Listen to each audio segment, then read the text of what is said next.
Consider the situation shown in figure. Both the pulleys and string are light and all the surfaces are frictionless. Find the acceleration of mass m. Find tension in the string. Calculate the force exerted by the clamp on the pulley A. ये पुली A है. चलिए पहले हमें acceleration निकालना है. ये मास m है.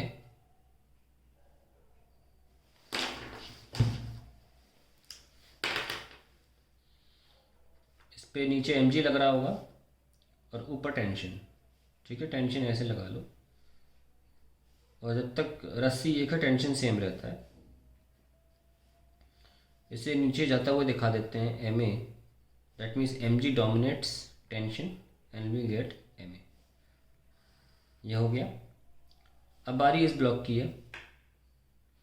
अगर रस्सी अलग हो जाती है तो एक्सेलरेशन और टेंशन भी अलग हो जाते हैं. हालांकि क्योंकि हम पुलिस का मास नहीं मानते हैं तो जितना भी टेंशन इस पुली पर है वो एग्जैक्टली इक्वल टू यहाँ पे आ जाएगा, क्योंकि इसका मास हम नहीं मानते. वैसे भी इस एक केस में मास वेट नीचे लगेगा तो वैसे भी इसको हम 2t लिख सकते थे.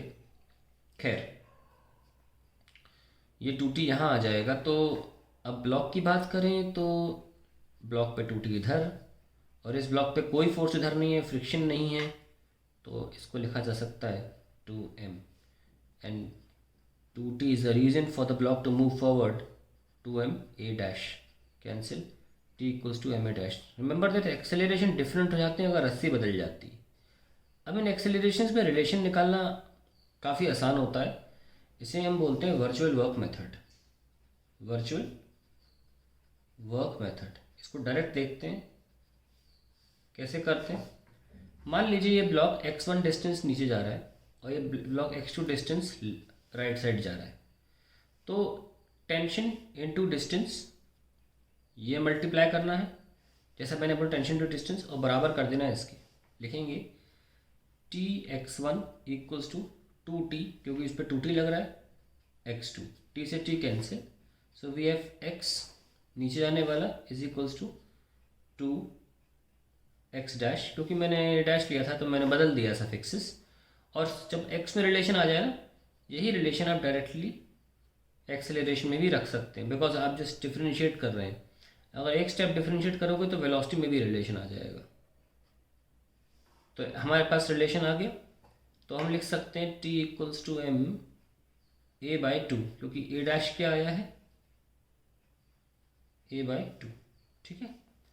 सो we have now equations mg minus t equals to ma and t equals to ma by 2. Solve किया, cancel. So we have mg equals to 1.5 mm cancel. So a आ गया g डिवाइड बाय 1.5 या 2/3 g. ठीक है, ये तो हो गया. अब हम बारी इसका एक्सेलरेशन का आंसर आ गया 2/3 g.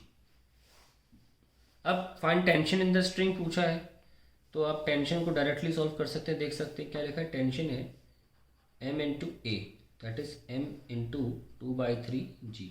So will write 2mg/3. ये भी सॉल्व हो गया.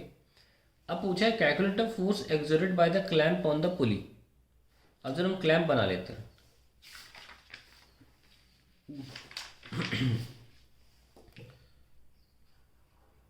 ये देखिए पुली पर दो फोर्सेस लग रहे हैं, एक ये टी और एक ये टी. ठीक है, यही दो फोर्सेस पुली पे लग रहे हैं डायरेक्टली, और हमें इन्हीं के द्वारा नेट फोर्स निकालना है. तो नेट आ जाएगा टी नेट, क्योंकि 90 डिग्री पर है ना. So will have T square plus T square, that is t√2. और क्योंकि टी जो है वो mg 2mg/3 निकाला है into √2, that is the answer.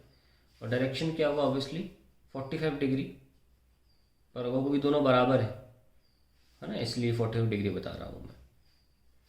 Eight 45 degree जब भी दो वेक्टर्स बराबर होते हैं तो उनका रिजल्टेंट जो होता है वो 45 डिग्री पर आता है. That is the answer to the entire question.